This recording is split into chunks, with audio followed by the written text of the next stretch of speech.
स्वाति पटेल जैन है। मैं Aurobindo medical college में कंसल्टेंट पीडियाट्रिक हेमाटो ऑन्कोलॉजिस्ट हूँ। हमारा जो ये पेशेंट है दक्ष नागवंशी, ये केस है न्यूरोब्लास्टोमा का। 1 साल पहले इसकी एक सर्जरी हुई थी पेट की गांठ के लिए और उसमें न्यूरोब्लास्टोमा की बीमारी आई थी। अपने बच्चे का ट्रीटमेंट अरविंदो हॉस्पिटल में करवाने आया था। इसको पेट में गठान थी लीवर और किडनी के बीच में, और 2022 में इसकी सर्जरी करवाई थी हमने। गठान का ऑपरेशन करने के लिए हमें इंदौर का बोला था। इंदौर अरविंदो में हमने ऑपरेशन भी करवाया इसका। इसके 2 महीने 6 महीने बाद ही मतलब इसकी तबीयत खराब होने लग गई। इसके पेट दुखते थे, बुखार आती थी, बहुत परेशान होता था। इससे चलने फिरने की भी नहीं बनती थी। हम बहुत परेशान हो गए थे इसको। उससे हमारे को पता चला था कि इसकी वो गठान थोड़ी सी रिक्स है, जिसको कैंसर के लक्षण आए थे। हमारे को पता चला कि उसको बीमारी दोबारा लौट के आ गई है। फिर हम मैडम के पास में आए, इसको दिखाया तो कीमोथेरेपी की। हमने उसको पहले कीमोथेरेपी दिया। कीमोथेरेपी देने के बाद में हमने उसका autologous stem cell transplant plan किया। हालांकि नॉर्मली ऑटोलोगस ट्रांसप्लांट के लिए हम बच्चे को या पेशेंट को बोन मैरो ट्रांसप्लांट यूनिट में लेते हैं, जो कि कम्प्लीटली स्टेराइल रूम होता है, completely clean and HEPA filter से युक्त रूम होता है। मगर दक्ष के केस में फाइनेंशियल कंस्ट्रेंट्स थे और ये पॉसिबल नहीं हो पा रहा था। तो इन्हीं सब चीज़ों को देखते हुए हमने मैनेजमेंट से डिस्कस किया और हमने उसको हमारे जो पीडियाट्रिक हेमाटो ऑन्कोलॉजी वार्ड है, उसी वार्ड में जो आइसोलेशन रूम है, उसमें हमने इस ट्रांसप्लांट को कंप्लीट किया।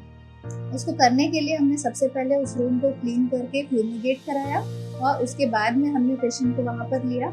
हमने उसका स्टेम सेल एफेरेसिस किया। उसके बाद में उसका 1 अप्रैल को री इन्फ्यूजन हुआ आफ्टर कंडीशनिंग कीमोथेरेपी। और हमारे पास जो इसमें चैलेंजेस थे वो मेनली था कि हम उसमें एक स्टेराइल प्रिकॉशंस कैसे रखें। हमने एक नर्सिंग स्टाफ को अलग से उसके लिए डेजिग्नेट किया, जो 24 आवर्स वहाँ पर ही पेशेंट के साथ रहता था। कम्प्लीटली स्टेराइल तरीके से वो पेशेंट का मैनेजमेंट करता था, सेंट्रल लाइन हैंडल करता था और उसकी सारी चीज़ों का ध्यान रखता था। पेशेंट के साथ उसकी मम्मी भी आइसोलेशन रूम में ही रुकी। इस पूरी प्रक्रिया में 1 महीना लगा, क्योंकि इस बीच में उसको कुछ कॉम्प्लिकेशंस भी आए। उन सबको हमने वार्ड में ही मैनेज किया। 1 महीने से हम आइसोलेशन रूम में थे, अब जाके तो ठीक हो गया है। मेरा नाम दक्ष नागवंशी, मैं सुजालपुर का रहने वाला हूँ और मेरे को पेट में गठान थी। मेरा ऑपरेशन हुआ था, हमें अच्छा हो गया। मैं घर जाऊंगा भूखे। हम धन्यवाद करना चाहते हैं ऑन्कोलॉजी टीम का। उनको मैं हाथ जोड़ के धन्यवाद देना चाहता हूँ। उन्होंने बहुत अच्छे केयर करी और ट्रीटमेंट भी बहुत अच्छा दिया बच्चे को। नर्सिंग स्टाफ ने भी अच्छा करा। पूरा सहयोग है इन सबका, पूरी टीम का। आयुष्मान वगैरह से भी मदद मिली, CM फंड से भी मदद मिली, हमारे को कैंसर फंड से भी मदद मिली।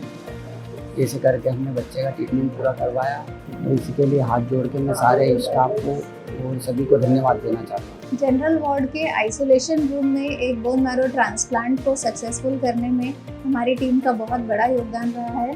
हमारा department of paediatric and medical oncology और हमारा नर्सिंग स्टाफ, जिन्होंने दिन रात कड़ी मेहनत करी, बच्चे के साथ बहुत सारे प्रिकॉशंस लिए और आज हम इस बच्चे को डिस्चार्ज कर पा रहे हैं। सो सभी को बहुत बहुत धन्यवाद। और ये हमारे लिए एक सक्सेस स्टोरी है जो हमारे आगे वाले पेशेंट्स को भी मोटिवेट करती रहेगी। धन्यवाद।